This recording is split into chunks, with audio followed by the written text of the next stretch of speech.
What's up, everyone? It's time for another classic horror film review out of the Universal Classic Monsters collection. So, yeah, we're still in the Frankenstein films. This is the last one for the Frankenstein ones, and I got all the Dracula Frankenstein ones covered. So, today we're going to be talking about Frankenstein meets the Wolfman.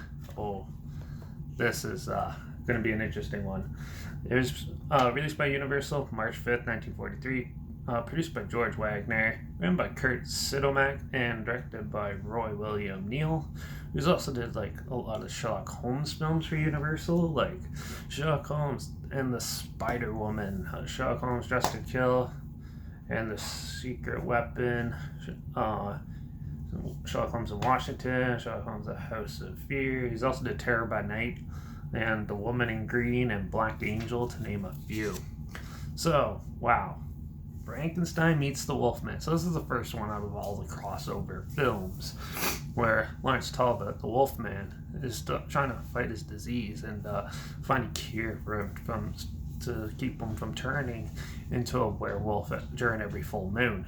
And so, in his quest to find the cure, he thinks Dr. Frankenstein can help him. So he goes to Frankenstein's castle, but later finds out he's dead. And but he still thinks the mistress or curess or whatever you call those girls, they're I think her name's like Bella Frankenstein or something, can help him out still. So he enlists the help and tries to convince her, which is like half the movie. And yeah, and amongst doing this, someone else resurrects Frankenstein's monster, which then Lawrence Talbot has to learn to deal with. But then at the same time, it's during a full moon, he turns into a wolfman. They basically have a fight. Overall, this is a really entertaining film. Audiences probably never seen anything like this before, in in cinema at this time. Or very rarely, anyways. And yeah, it was definitely fun to see the Wolfman and Frankenstein clash. That is probably one of the biggest highlights in this film. And there's a lot of good creepy moments in like the castle with the monster looking around and like the Igor and everyone. There's a lot of good creepy moments in it, and that's one thing I like about these old horror films. It's like in black and white and stuff. Things can be way more creepier than it is. Actually, one of the scariest movies I've ever seen is The Innocents, which is actually a 1960s black and white movie, which is actually really damn creepy. But yeah, anyways, back to this one. The characters and the actors do a good job at representing their characters. A lot of good cinematographies in this. The music's pretty fun and stuff. It's a little short. Oh, it's only like an hour and 10 minutes or something like that. And I kind of wish it was like a little bit longer, because the fight scene is only like 3 to 4 minutes. Like, it was a quick run through, but so the payoff is not that great, but it's still a fun little film, and they definitely did it in a cool, unique way where you get both stories to cross, and it's probably the best way they could have done it. Yeah, besides a little bit of repetition and some added filler that was annoying, this film is pretty good and entertaining.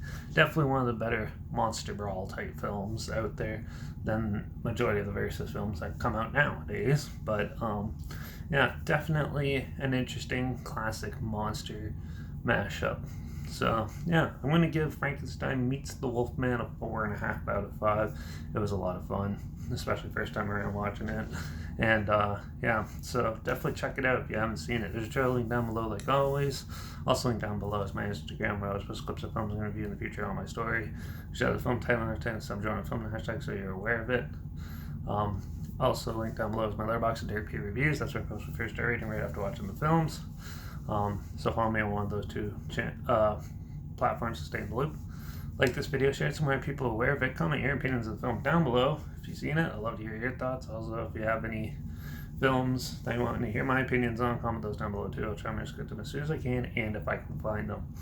And yeah, I'll watch anything. So comment whatever you want. And so yeah, but also make sure you subscribe because hopefully we find something weird, obscure, and odd together, or so you hear my opinions on classic films and popular films coming out these days as well. I do that too. So make sure you subscribe and don't forget to ring that bell because since we're talking about Frankenstein meets the Wolfman, I might as well cover the Wolfman next, just to get that one out of the way. So, in fact, I think I might just go into the Wolfman films for the next few. So, but yeah. So that's it for this one. These are just like little short, quick ones because there's not much to talk about. They're just fun little movies to put on and relive and have fun with classic monsters. So definitely a fun, good like little monster ball film. Kind of wish there's more, but yeah, it is good. So watch out for your dueling monsters in your area, and I guess I'll see you all in the next one, which will be the evolution of the Wolfman and the Wolfman. So see you then. Cheers.